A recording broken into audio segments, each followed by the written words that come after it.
Good morning. Okay, we're going to get our meeting started.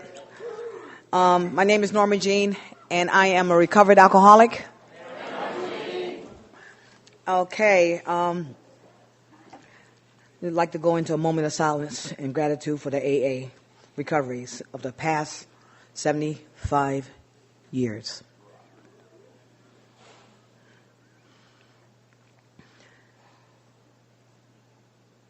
Alcoholics Anonymous is a fellowship of men and women who share their experience, strength, and hope with each other that they may solve their common problem and help others to recover from alcoholism. The only requirement for membership is the desire to stop drinking. There are no dues or fees for AA membership. We are self-supporting through our own contributions. AA is not allied with any sect, denomination, politics, organization, or institution. Does not wish to engage in any controversy. Neither endorses nor opposes any causes. Our primary purpose is to stay sober and help other alcoholics to achieve sobriety. Okay, this is our anonymity statement as follows. There may be some here who are not familiar with our tradition of personal anonymity at the public level. Our public relations policy is based on attraction rather than promotion. We need always maintain personal anonymity at the level of press, radio, and films. Thus, we respectfully ask that AA speakers and AA members not be photographed, videotaped, or identified by full name on audio tapes and in published or broadcast reports of our meetings, including those reports on the internet. The assurance of anonymity is essential in our efforts to help other problem drinkers who may wish to share our recovery program with us. And our tradition of anonymity reminds us that AA principles come before personalities. A further note about anonymity. Out of respect for others, please do not take photographs during any of the meetings at the International Convention. Also, be considerate when taking photographs around convention venues. Take care that you do not capture images of AA members, family members, and friends who did not give permission and may not wish to appear in your pictures. Please do not post recognizable photos of identifiable AA members on websites accessible to the public, including unrestricted pages on social networking sites. Okay. There's going to be recordings of this meeting will be available at the recording sales booth in Hall B of the Convention Center. Okay, I would like to introduce our speakers for this hour. And Diane, would you like to share first? Sure. Okay.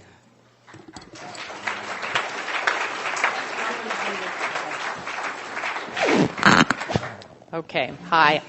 My name is Diane S., and I'm an alcoholic from Houston, Texas. And, boy, you're a big crowd. Woo! Yeah, this is pretty remarkable.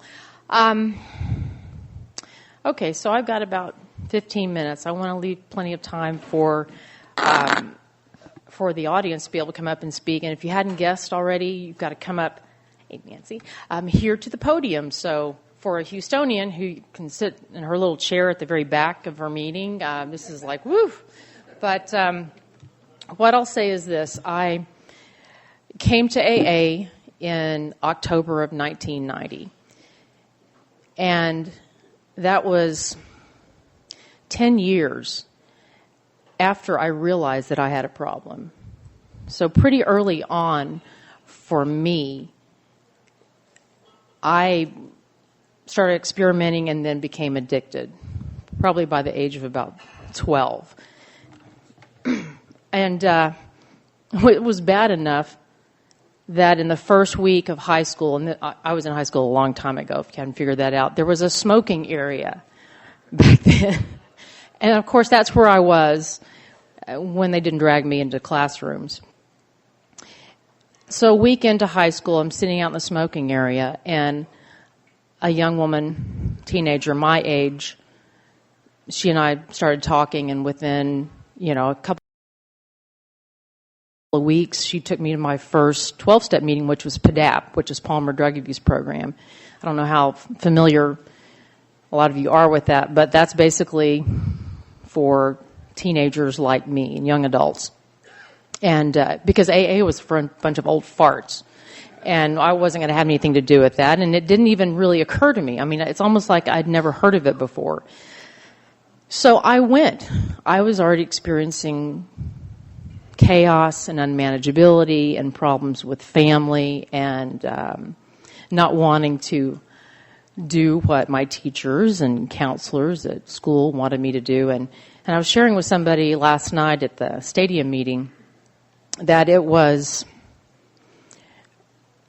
50% the administration in high school probably wanted to kick me out, and the other half of the time I wanted to quit. So I was very fortunate to at least have had PADAP, to that and lots of counselors and so forth, to help me at least get to the point where I could graduate from high school, although I still have recurring nightmares that I forgot a class and had to go back and whatnot. So, at any rate, 10 years, and to make a long story short, I was miserable. I knew that I had a spiritual illness. I knew that before I ever took a drink.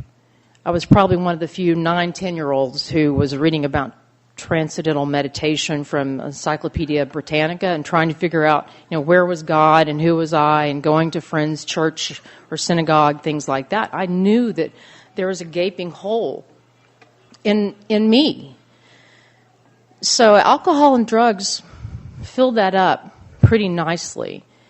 But for, 14, 15-year-old, I couldn't have a steady diet of that. I had to beg, borrow, or steal and work lots of babysitting jobs, get trashed on the wine at the place that I was babysitting, and, wonder why they didn't give me $50 or whatever it was. So there was quite a bit of chaos. And unfortunately for me, it didn't just end with drugs and alcohol. It also penetrated dating relationships, and I got a pretty warped view of what healthy relationships and dating and all that kind of thing were. So pretty much alcohol and drugs fueled all of that for me for quite a long time. And, I'm grateful to PADAP for, like I said, helping me at least graduate from high school. But I just sat in those meetings, and I did the fellowship and the fun stuff. It was like teenage daycare kind of things. I mean, we did fun stuff, and those long-suffering counselors who were probably like college age, they kept us pretty busy. But I sat in meetings. I actually got a monkey's fist. I don't know how. I may have pulled 30 days together. But I sat and listened, and some people I knew got it, and I didn't, but I pretended that I did at times. I honestly had no idea what people were talking about. They may as well have been speaking Greek. So this went on for a long time. And my things were winding down pretty badly. College that I started out doing so well with, and I was, a bright student and had so much potential, and I was just pretty much pissing it all away and failing things and going from honor society to just sort of circling the drain. And couldn't hold a job and all this kind of stuff, still living with my parents. And not because if I wanted to badly enough, I couldn't have moved out and maybe held 3 or 4 jobs and taken a class or whatever, but at my core I was terrified I was going to die. At least I had the buffer of family around me, because I knew people who moved out and didn't make it. Those are my people. So I didn't accomplish much at all. And my relationships were horrendous. I never went to jail. I don't know how. I did end up in an institution right after high school. And it was alcoholism, but we called it a nervous breakdown and a suicide attempt and all this kind of stuff. And I was known for doing that sort of a thing. Overdose or slitting my wrist, or just, the pain was just horrendous. And if I couldn't have alcohol and drugs in me every day, that's where I went. So I thought I was mentally ill, and I ended up at a treatment facility. And They didn't recognize it. If they did, they didn't say anything to me. So, great. 3 months after high school, and I'm sitting in this facility, and I knew I had to get better, and I knew the answer wasn't in the psychiatric drugs. I don't know if any of you have heard of this, but I would cheat them. Put them in the side of my mouth so I wouldn't take them. I'm like, hello, you put everything in your mouth. You digest, smoke, drink, consume everything, and you're not willing to take a Valium? Oh God, no. So, crazy, really crazy. I had my standards, for crying out loud. Which quickly began to lower. Any rate, so I was very, very fortunate that my closest drinking buddy, Vicky, she and I tore up Houston on a regular basis, and she went to jail, and unfortunately there was a DWI in which a couple of people were killed, and that didn't stop either one of us. But in January of '90, this woman who I thought was a real alcoholic, because I'd have to give her insulin shots, she was diabetic or is diabetic, and clean her up and all this kind of thing. I was like, well, but I'm not in bad shape like that. Somebody's got to take care of her. She got sober. And she was at the facility that I had been at several years earlier, but she got it, and she's been sober ever since then. And she offered to take me to a meeting. And I was so ready. That day when I went, October the 6th, 1990, that's all it took for me. I knew I was home. The seed had been planted, surely in PDAP and other things like that. My girlfriend who tried to get me into the program when I was 15, she suddenly appeared at my home group, and we reconnected, and it was just, things sort of fell into place.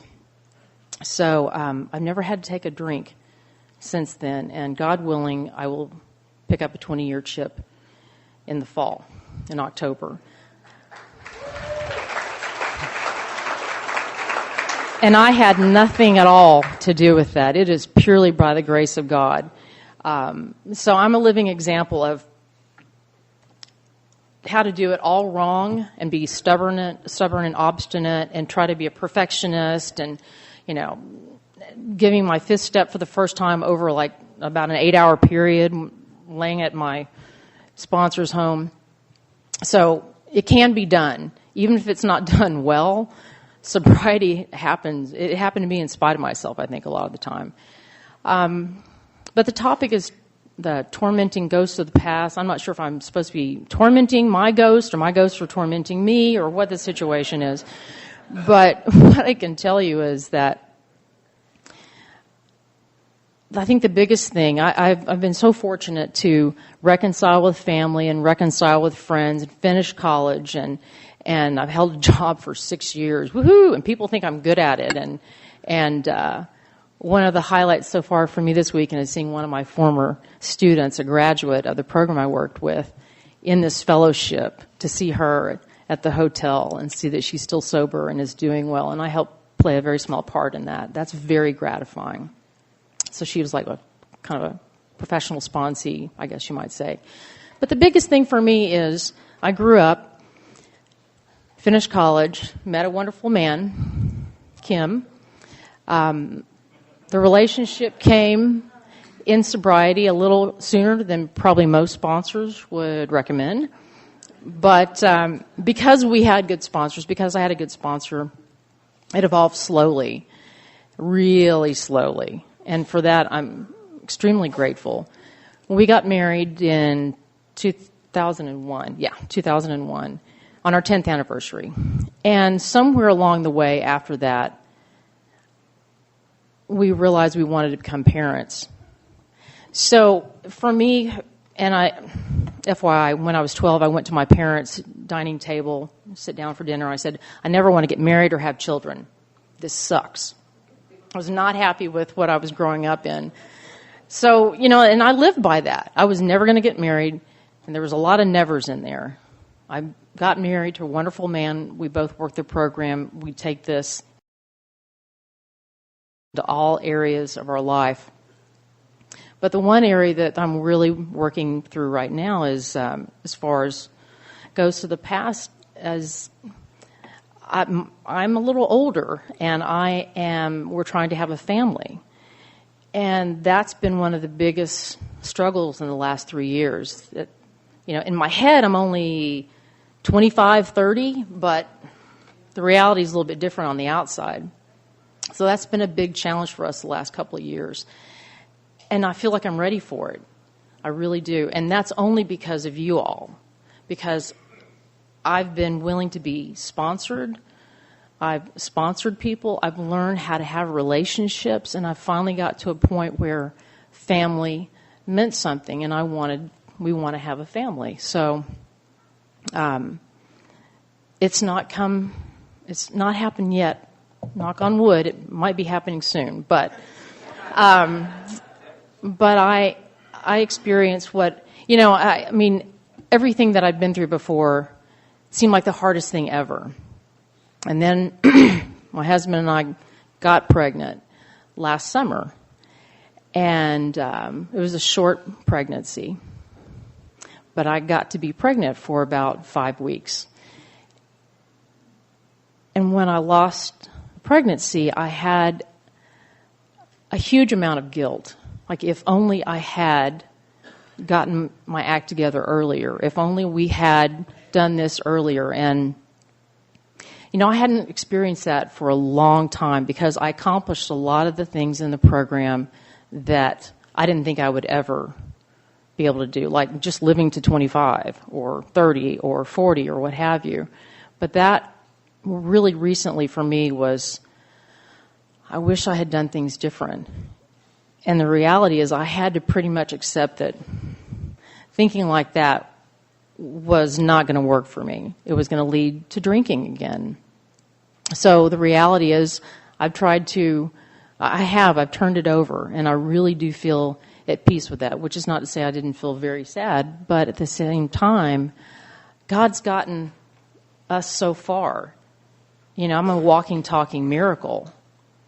So I'm not willing to give up the idea that God has yet another miracle in store for me, because I see all of you, and I see friends and family here, and I see people from all over the world, and I'm just truly touched by that.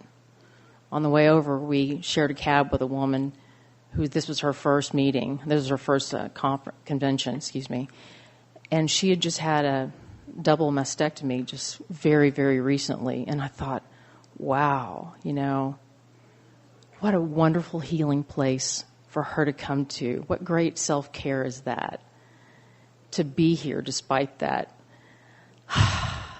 So this is where healing happens. I have so much more than I ever hoped for. The promises continue to evolve for me. And so the ghosts of the past, I'm more at peace with them than I've ever been. And I don't live with regret. I'm looking forward to being one of those people who gets wheeled across the stage at the old-timer meeting when I'm 100 years old. So I'll be seeing you guys often.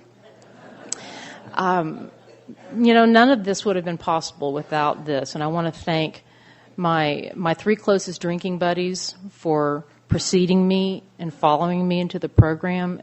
And I want to thank my sponsor, who's somewhere in the city today. And I just want to say that I'm grateful. I'm blessed. I'm blessed to have a wonderful husband who works a far better program than I do most of the time. He's been willing to put up with me a little bit over this weekend. But I just want to end with this. This is where healing happens. This is where people can reconcile with one another. This is the new lease on life. And if this is your first convention, I want to invite you to come back every time, because really and truly, magic does happen here. So, thank you for listening.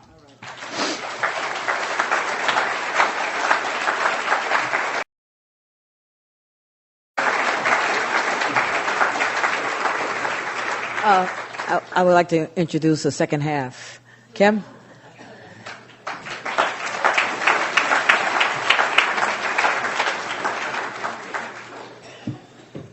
My name is Kim. I'm an alcoholic. Good morning, everybody. It's good to be here with you. I see a couple of familiar faces, and that helps a lot. Really nervous right now. Nancy, Joe, good to see you guys. Thank you, Diane. Love you very much. The gifts of this program are amazing. Through the grace of God, a lot of grace and a little bit of hard work on my part, I haven't had a drink since September 24th of 1990.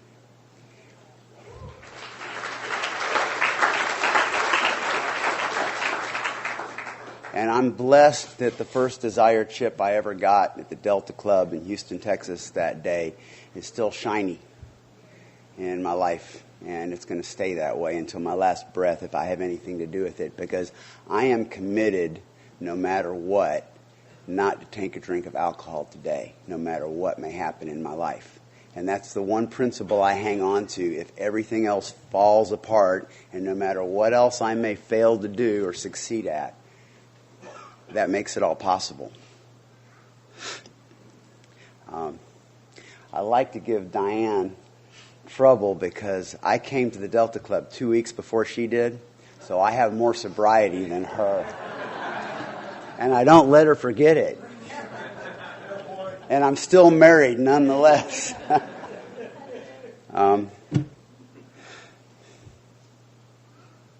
Tormenting ghosts of the past.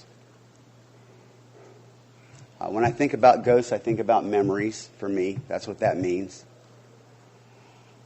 And my relationship with memories before I got to this program was basically avoid them at all costs. And I had a lot of ways to do that.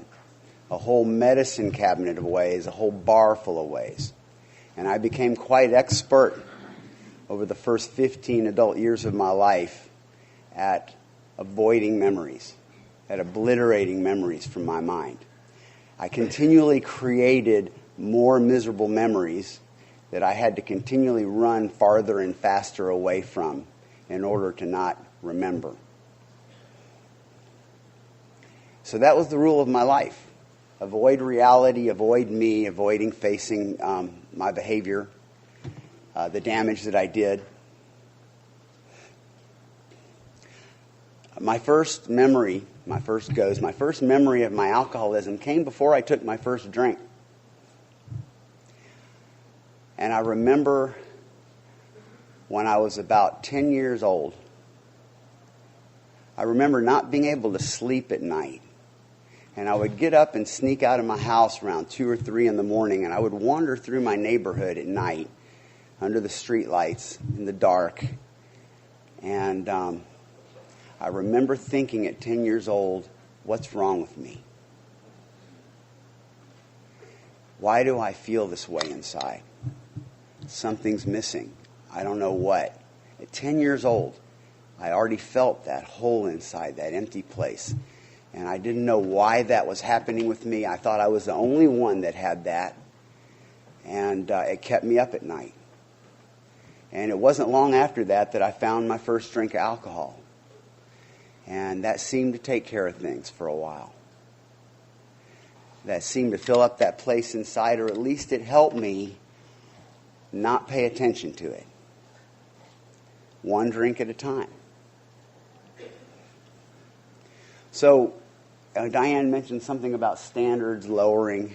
One of the things I loved the first time I heard in this program, and it's so true for me, is that I couldn't lower my standards fast enough to keep up with the progression of my alcoholism.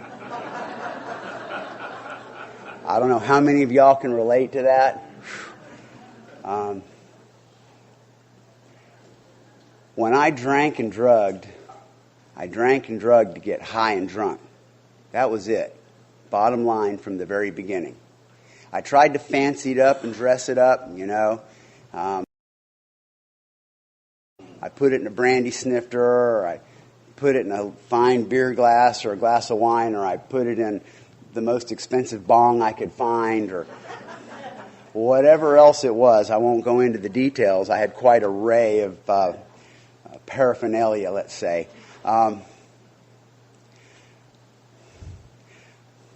But my life, as I drank and drugged, as my powerlessness grew, as my life became more unmanageable, the only thing I could do other than getting sober was to shrink my life.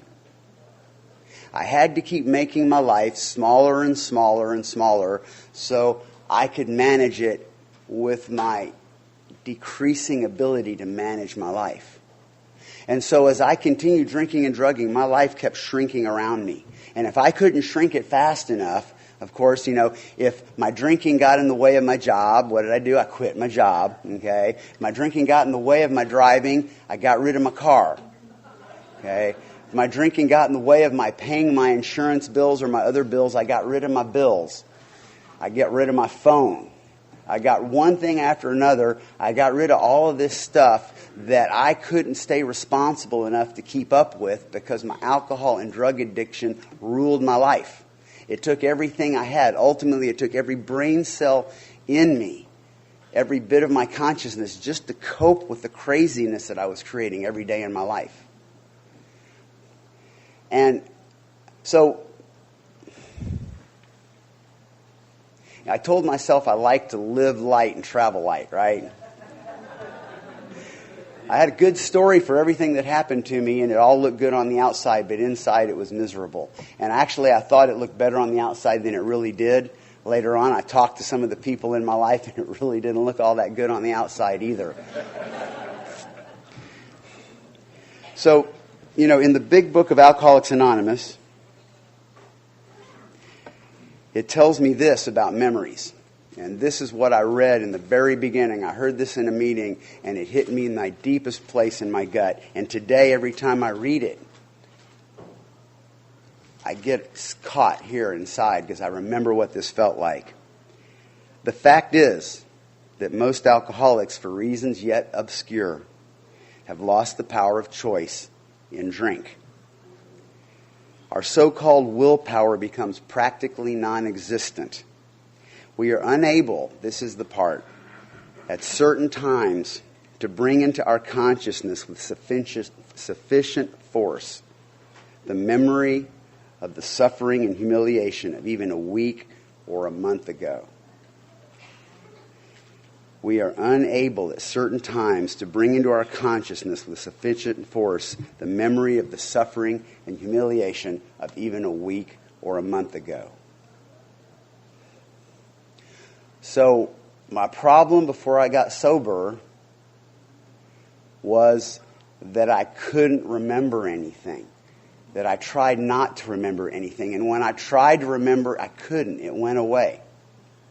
I remember the thought would hit my mind sometimes of doing whatever the drug of the month was. And this was after I had decided that I really had a problem and needed to quit. And the thought would hit my mind. And as soon as the thought hit my mind, I would start to feel that feeling in my gut, the butterflies and the churning in my gut, and all of the chemicals would start pouring into my body. And I would think, I don't want to do this. I don't want to do it again. I don't want what happened to me 3 days ago to happen again.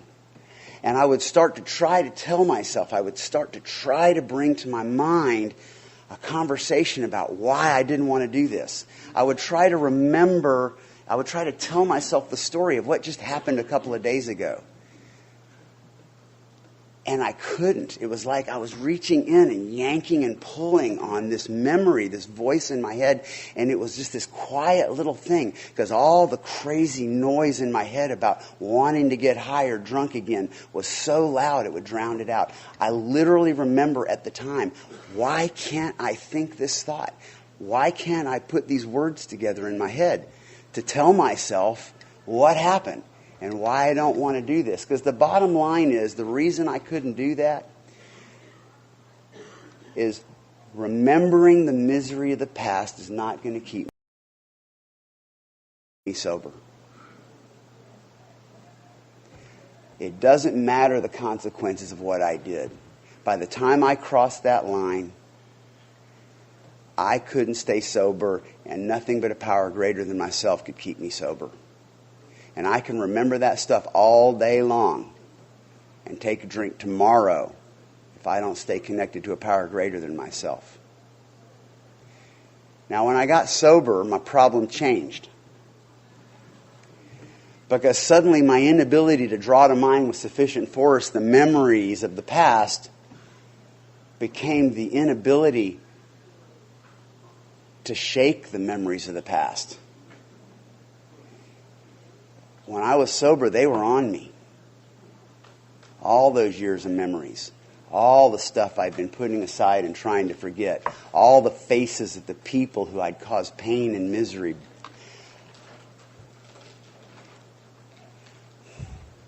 So I had to deal with the memories. That was my first couple of years sober, is how do I deal with these memories? You know, it wasn't going to keep me sober trying to reconcile myself with those memories, but I had to if I wanted to stay sane. If I wanted to get through a day and not be miserable. And so really, and the memories haven't left me, okay? The bottom line is I have a different relationship today with those memories than I did then. And I hope the memories don't leave me, because even though they won't keep me sober, they keep my heart open. They keep me understanding the struggles and pain of people around me. They keep me humble. And there's three ghosts in my past, three kinds of ghosts in my past. One are the things that I did that I wished I hadn't done. And then there were the things that I hadn't done or didn't do that I wished I had done. And then there were the things that I had done that I wished I could still do again.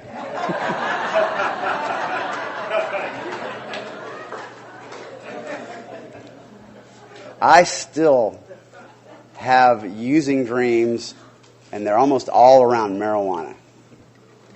I wake up in the middle of the night having hidden some marijuana somewhere and smoked a little bit and decided that I was not going to tell anybody, and I was going to go to a meeting the next day and pretend I was still sober. And I would wake up at that thought in a cold sweat, thinking, my God, I can't believe I did that. Feeling that horrible guilt inside of about to lie again and getting back into that. And then feeling such huge relief, realizing it had been a dream. I still get those with almost 20 years sober. And I'm grateful when they come, because I remember how miserable it felt to live a dishonest life like that. No wonder I drank and drugged so much. I mean, how does a human being stay alive and sane with that knowledge inside my head about how I was lying every day in my life to myself? But the thing is, I've got 12 steps in my life today. And those steps helped me through that first couple of years, and they still help me today. Because when I have those memories of things I did that I wish I could do again, I have steps 1, 2, and 3 to remind me of my powerlessness and the unmanageability that awaits me, to reach for that power greater than myself and to make the choice to let it in. And that keeps me from doing those things. That takes away that desire to do those things that I used to do. And then it comes to the memories of the things that I did that I wished I hadn't. The things that still hurt inside when I think about. And I have steps 4 through 9. Taking a look at that and getting the secrets out. And paying attention to what it was in me that drove that behavior and cleaning it up where the damage had been done. And so I've got that to help me with those memories in my life. And then today, the big ones for me are the memories of the things that I wished I'd done that I hadn't. And I have steps 10, 11, and 12 for that. That ability to take a look at myself and see what's really up with me and what's up with my life. What my values and my priorities really are. What I care about and what I want and who I love.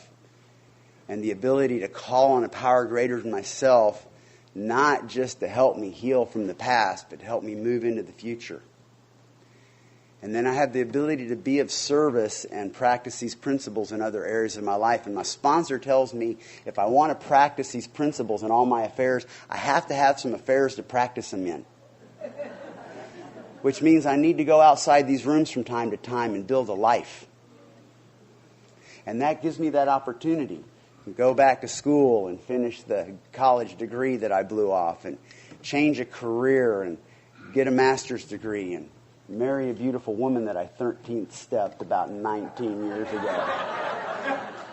The most successful 13th step I've ever heard of, folks.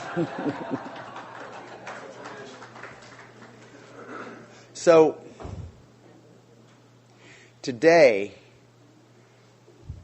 one of the things that I've learned is that it doesn't have to go good or feel good to be good. That everything in my life today, when I'm sober, is a gift from God. No matter how it might feel, no matter what happened or how it was, with the steps and with my higher power and with this fellowship, with this group of 60,000 people with whom I held hands last night and said the Lord's Prayer in that stadium. Everything in my life is about being alive, fully awake. And it's about being able to become a better man. Everything that God puts in my life is a chance to become a better man today. If I work the steps and I stay committed to not taking a drink today, no matter what, for the rest of my life. And I thank you all for your support in my sobriety.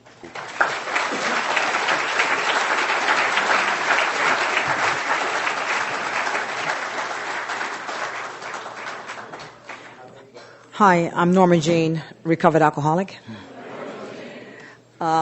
Thank you, Kim and Diane. And where's my husband? He's disappeared on me.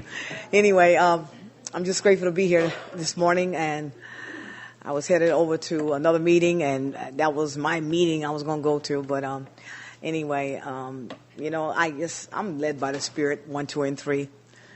And it tells my mind, my soul, as a result of 4, 5, 6, and 7, exactly where to take my tongue, teeth, and lips in the physical, 8, 9. And so I'm in the right place. And I can't believe I'm not at this meeting I've been going to every 5 years, ever since I've been sober. October 13th, 1989, that's when a miracle happened to me in a treatment center. And I had a spiritual experience. In other words, I mean, wow, it was powerful. God put his super on top of my natural. And that in the midst of my high, a power that I could not see, it showed up and it said, hi. And from that day to this day, I have not had a desire to drink or to use or to pop pills. Since I've been here, not one time has that screaming demon walked inside my mind to tell me that I can try it again. Not one time has that merciless obsession walked inside my skull to tell me, you might can try this again. So anyway, the ghost, the tormenting ghost of yesteryears of the past. And I found out since I've been here, I discovered myself as well as everyone else. Most people cry over spilt milk. And spilt milk is experiences, the past, the weather. But it's cooler. The weather, the traffic, okay? Job irritation. There's always somebody you don't like on that job. And they don't like you.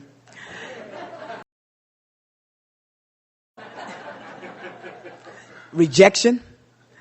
I found out one thing about rejection is sometimes God's protection. Yes, it is. You guys, I found that to be true. Rejection is sometimes God's protection.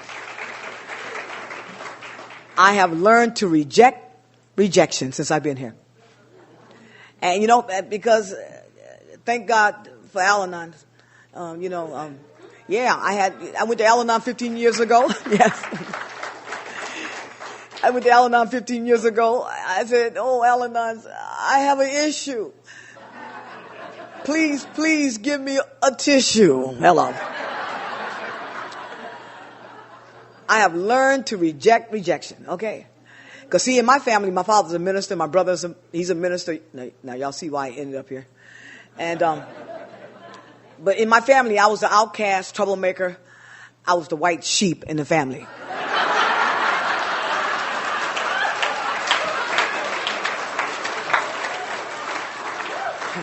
But I found out, what I discovered since I've been here, I came here almost 21 years ago, and I found the rest of the flock.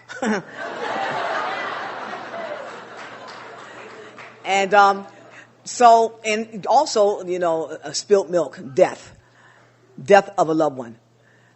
I found out one thing. If I drop dead right now, it would be an unusual meeting, but if I drop dead,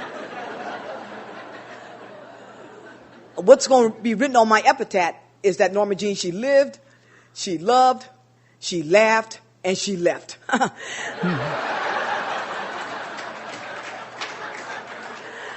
I have no regrets. I have no regrets whatsoever. My husband, he might have a few, but I have no regrets. Because I picked up just before we got married. Just before we got married, I picked up and started drinking and using, and I crossed over that line. And so I married him for better, and he married me for worse. That house went into foreclosure 5 times. And he stood by my side. So love is not love until it's unconditional.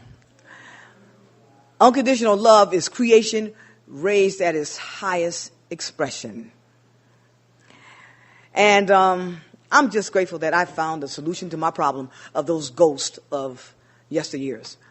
And that's the first thing I want to know. When I first sobered up in treatment, I said, now I need to know, how can I be stripped of guilt, shame, and remorse? And to not have that screaming demon walking back inside my mind. They gave me a $50,000 big book.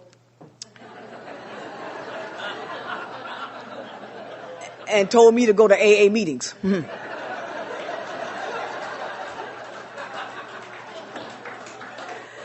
So I've been here I'm staying here for the long haul, because everything's spiritual. What can I say? Alcohol is a manifestation of a spirit. You go to the market, the food market, you walk in the liquor department, it doesn't say liquor, it says spirits. It just don't tell the alcoholic what kind of spirit. It should say warning to the alcoholic, wicked spirits. So, and then the big book talks about that science demonstrates that visual proof is the weakest proof of all. In other words, what we don't see is far greater than what we do see. Outward appearances does not always reveal inward reality. I like to back it up by saying that real power, it hides itself. It does. It hides itself. And you can't see wind. It's out there. It's windy, I think, right now, today. But you can see the effects. You can't see electricity, but you can hear the effects. You can see the effects. And, you can't see the spirit of alcohol. But 20 years ago, you could see me. If you saw me, I was 90 pounds, and I was in the last chapter of What's the Use? You could see that demonized spirit upon me.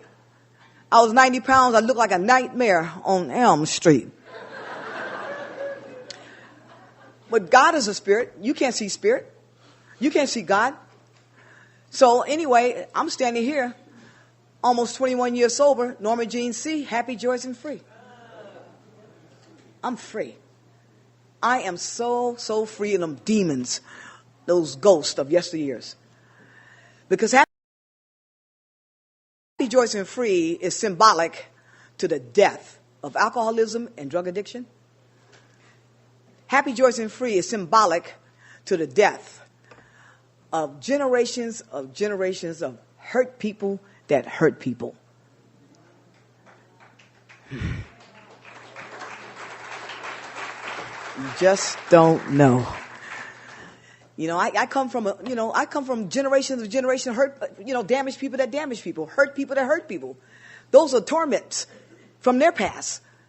And these people, I love them dearly. I came from a Jerry Springer show family.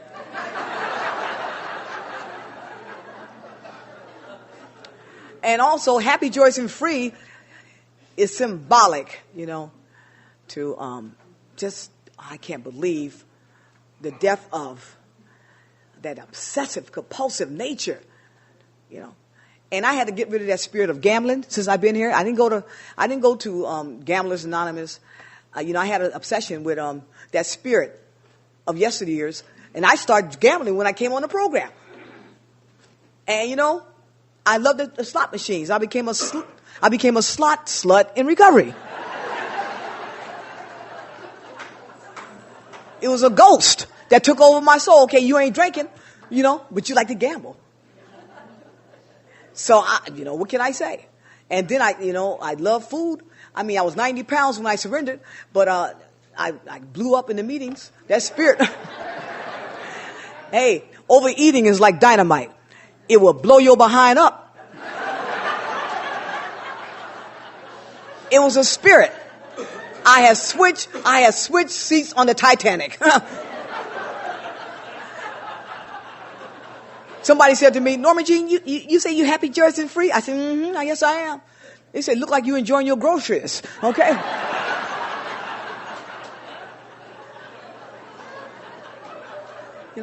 Happy, joyous, and free. You know what I'm saying? Happy, joyous, and free is a spirit. Okay. And also when it came to my screaming demons of, infidelity, I was, because, one thing about alcohol, it would turn you into a loose booty. And, it told me about have the boyfriend on the side. Hello. But see, I want the promises. I did. I wanted the promises. I was just about to set up too. And when I came on the program, I came in switching. And, the old ghost of yesteryears tormented me and said, you always had a boyfriend. You was tired of eating steak. You wanted some lobster too. Hello. So anyway, I was just about to go to Santa Barbara and, tangle and mangle. And, and then I was packing my stuff, PMS. I was packing my suitcase. And then all of a sudden I got a moment of clarity. This behavior will take you back out. That was within the first 6 months of my recovery. And from that day to this day, I've been happy, joyous, and free. My husband's so glad I'm here.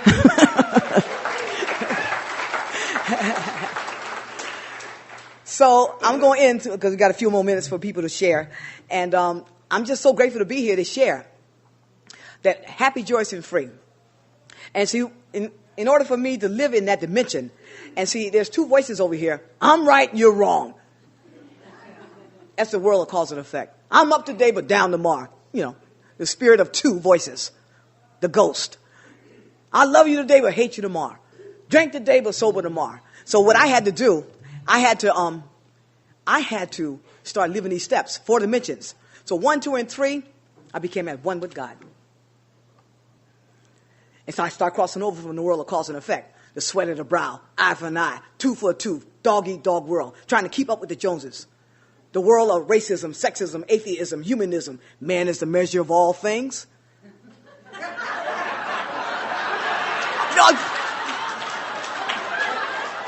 I didn't mean it that way.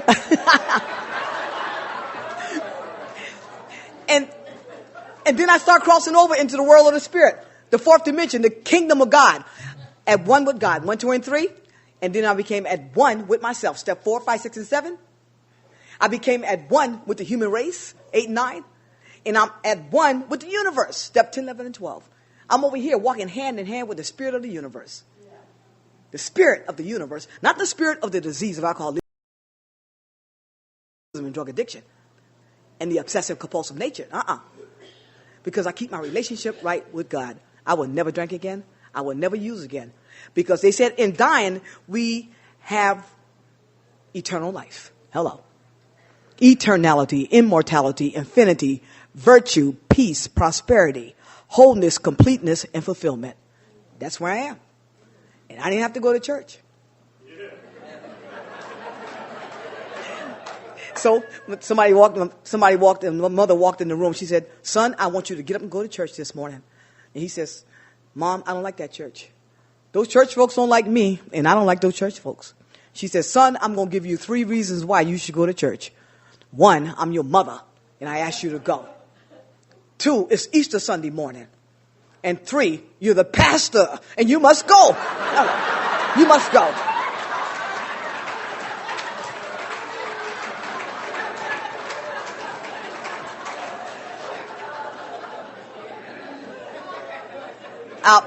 I'll end by saying I'm going, after I leave here, New Orleans, Houston to speak. I'm in a motor coach with 2 bathrooms, his and hers. And we travel in the country to carry the message for the next 4 or 5 months. The assignment that God's given me, to carry the recovered experience of redemption. And then I get to go and be a grandmother for the first time for the ones that have not heard.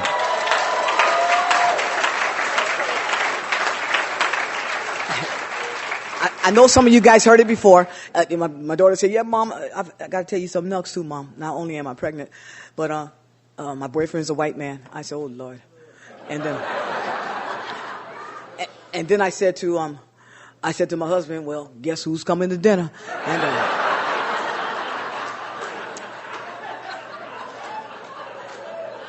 my grandson, his name is, he'll be on the way next month, God willing. My grandson's name is Dallas Xavier Prince. So I'm grateful to be here.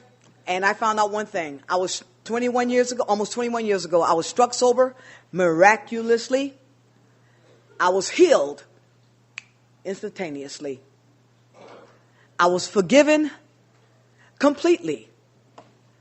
Hawaii. Planned providentially. And I'm rich spiritually. And that's why they call me Norma Jean C. I'm happy, Joyce, and I'm free. From Waikiki. Thank you for letting me share. Thank you. Thank you. Thank you. Thank you. Thank you. Okay, you guys, we have at least about 20 minutes to share. So who would like to come up and keep it to like 3 to 4 minutes? Him first and you second.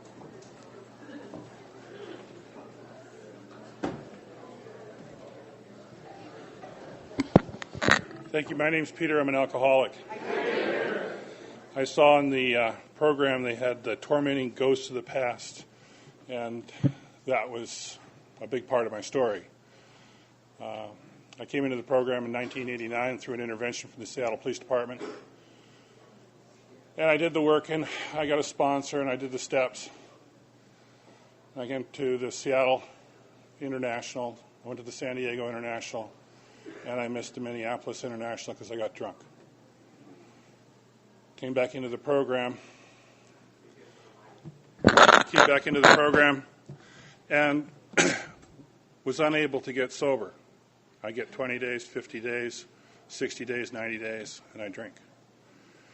And I was over at a lady friend's house because I'd been thrown out of my house, and her husband's out of town, and we were commiserating over a half a gallon of whiskey, why we could not get sober. I don't recommend this way to get sober, but it worked for me. 1 o'clock in the morning, we called a man who had a reputation for coming and working with alcoholics while they were still wet. And he came at 1 o'clock in the morning, and he sat with us all night and watched us drink and listened to us talk, and he never judged us once. And at 6 o'clock in the morning, there was about this much left in that bottle. And she said, do you want another drink? And I said, no, thank you. I think I've had enough. And I turned to him and I said, Pat, what do I do? And he says, well, you did the steps, right? I said, yes. He said, you did them to the best of your ability. I said, yes. He said, you read the book? And I said, yes. He said, well, I know for a certain fact that this program works if you do it the way you follow the instructions, the way it's written in the book. So what you leave off your fourth step? I had 2 ghosts that were tormenting me that I was never going to share with anybody. I was going to take them to my grave. And it turns out they were taking me to my grave. I blurted them out right in front of that lady and him. I didn't even care anymore. And at that point, when I gave up, God stepped in and I got grace. My sponsor tells me grace is a gift unearned, and I certainly didn't earn it. When I let go of those ghosts and followed the steps, that was October 21st, 2002. I have not had a need to drink ever since. What he told me was, if you want to make sure those ghosts don't come back tormenting you, he said, they're there. You need to keep them because you can help others with those ghosts because there are other people out there that have the same issues. And you take that experience of yours, and those ghosts will no longer torment you if you work with other alcoholics. You get involved in service. Become a sponsor. Take people through the steps. Become a reasonable working member of this program. And I did that. I was going to come down here with my sponsor to this international because it was the first time he'd ever been able to go to one. He passed away in May. But he's here with me now and with you. I thank you for my sobriety. I love each and every one of you today. I don't understand that either, but I do.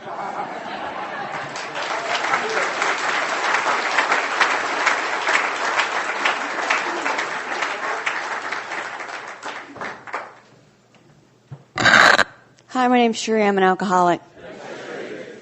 I've never done this before, stood up in front of a group of this many people, but when I saw this topic on the marathon meetings, I felt compelled to come. My sobriety date is June 22nd, 1987.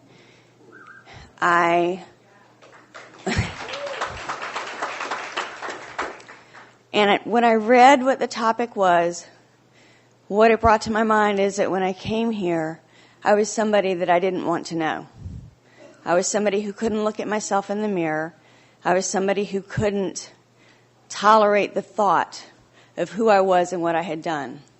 And I think that's particularly true for women in the program. I came here feeling worthless. And I have, in degrees, because God only gives me what I can handle, and that includes the truth about who I am, I have in degrees been willing and able to face the different obstacles in my life, the things that kept me from being the woman that God intended me to be. And that hasn't stopped for me yet. And God willing, it won't stop because I have different realizations, and it's kind of like the instant replay. You know, it's a different level of realization about the same issue. And it's not that I didn't divulge it in my 4th and 5th step, and it's not that I haven't done the steps thoroughly. It's that the longer I stay sober, the more honestly I can look at myself and my behavior, and the more I can recognize the same patterns over and over again. And I can rectify those things because God has given me you people for objectivity and these steps to work on myself.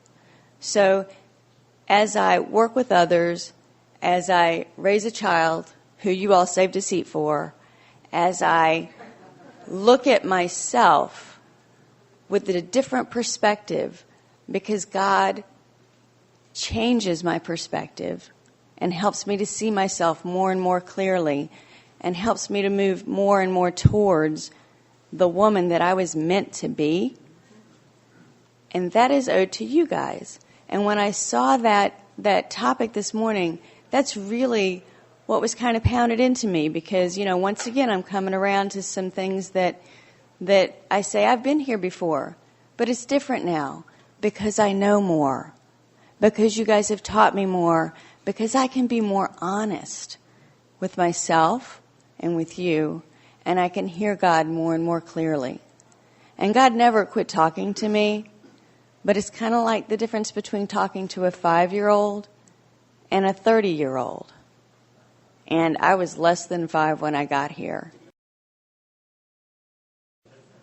And as you guys teach me how to walk, talk, when I got here, you had to teach me how to dress because I didn't know how to present myself as someone that I would want to know or you would want to be around.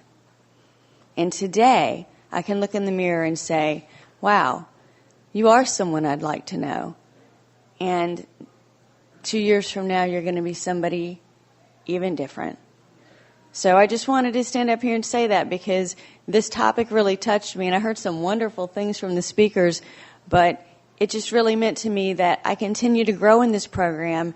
There is no finish line. You know, if I die sober and I go to the big meeting in the sky, that may even not be the finish line there, but there's no finish line to this program because these steps continue to change me. So the ghosts and the torment of the past really become the catalyst for me to be the woman that you guys have taught me to be and that God has wanted me to be. And I don't know why I'm up here, but thank you so much for listening.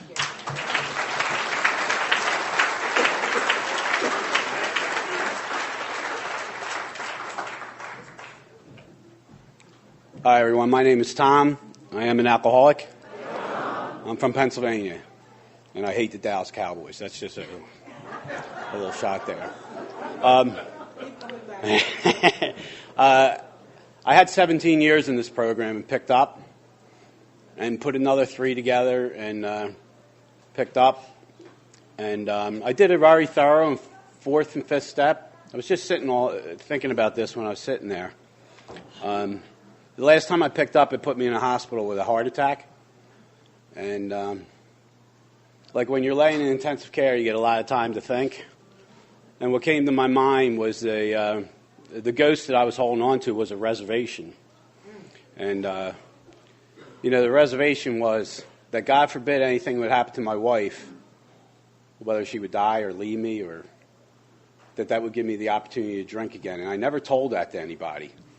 And I was laying in that hospital room, and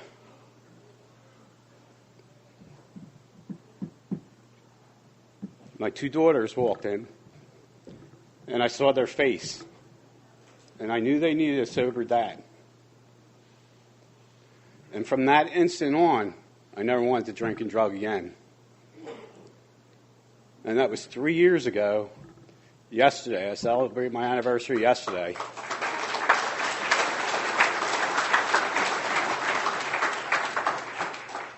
And I was sharing with somebody last Thursday night when I got here. I said in the first 17 years I spent in this program, not one person, not one stinking drunk asked me to be their sponsor. How fucked up was I, And I'm thinking, in 17 years I can't get one drunk to ask me? But that was God doing for them what they could not do for themselves. And since then, in these last 3 years, I have 9 sponsees. I've been involved in big book studies, and and I've been taking people through the big book. And when you do that, you can't help but to look at yourself. So you mentioned about sponsorship, and it's the one thing that I really believe that is different about these 3 years. So I was glad I had an opportunity to share with a group of alcoholics about my anniversary, and thanks for keeping me sober.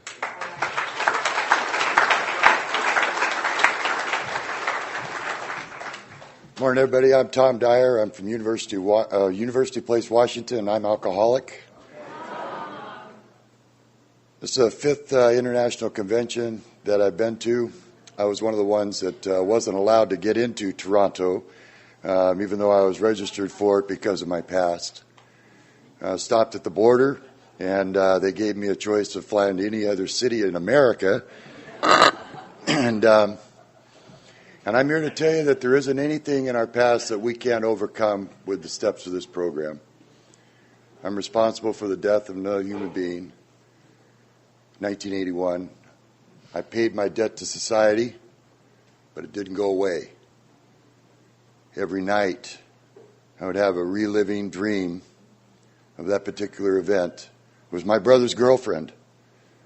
And so there was family